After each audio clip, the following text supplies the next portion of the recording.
Či neboža Mati, blánkitných hryzách, od nám blahodátí. Kto za Páni stojí za anhelami, mesiaci zory v nej byť nohami. Či to ne Mária, či ne Boža Mati, blánkitných hryzách, hodná blahodáty.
Nie, títo prítomní nechceli prijať svätú rodinu. Taký bol zvyk kedysi na našich dedinách, že chodievali z domácnosti do domácnosti ľudia so svätým obrazom, kde bola vyobrazená svätá rodina a hľadali pre ňu prístrešie. Veľakrát im niektorí ľudia neotvorili, ale väčšinou im otvorili, tak ako aj v našom pásme. Zrazu zaštrngotal kľúč a dvere sa otvorili a domáci svätú rodinu aj tých pocestných, ktorí obraz niesli, prijali veľmi srdečne. Príjmite prosím Matku Božiu, Matku Ježišovu v tomto obraze.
Noclicát si nedám, povedomce si mám.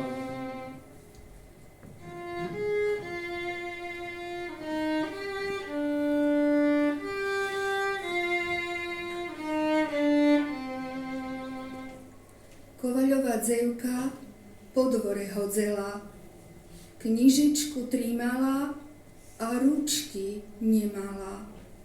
Knižečku trímala a ručky nemala.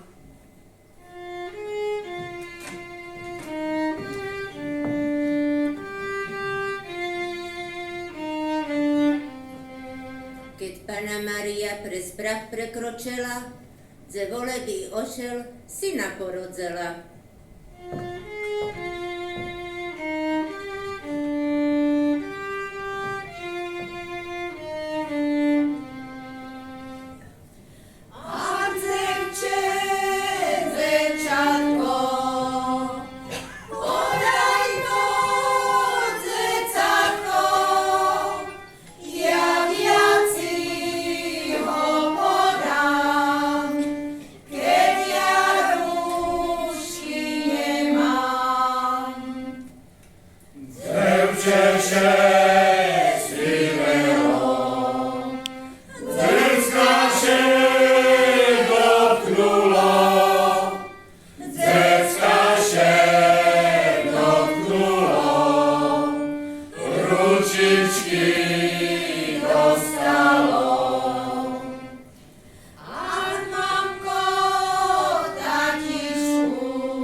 Že by Matka Božá mala poľahčenie.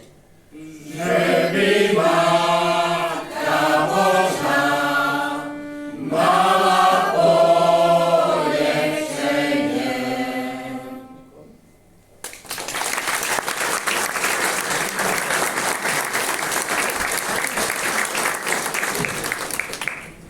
Je to stará, veľmi smutná pieseň, ale práve taká sa spievala počas adventu. My, Furčane, vám ešte chceme zavinšovať na to sveta. Milka, poď, povedz to tak irečito v tom našom nárečí.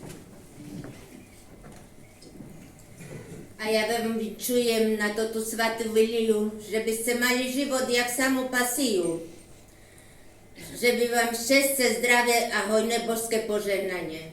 Na húre urodu, u žemi pri plodu, u komore šovdrinu, telu jak šahovinu. U zahradky želje, na chyži dešelje, a na polu, že by ste chodzili pomedzi snopočky, jak jasný mešačok pomedzi hvizdočky. Húry, kúry, huši, že by vám rošli na užitok, statek na dostatek, a dzevočky na radosť, a dobre pracele, že by vám boli vše na pomoci. To vám celá skupina zo srdca žičíme. Pochválený Ježiš Kristus.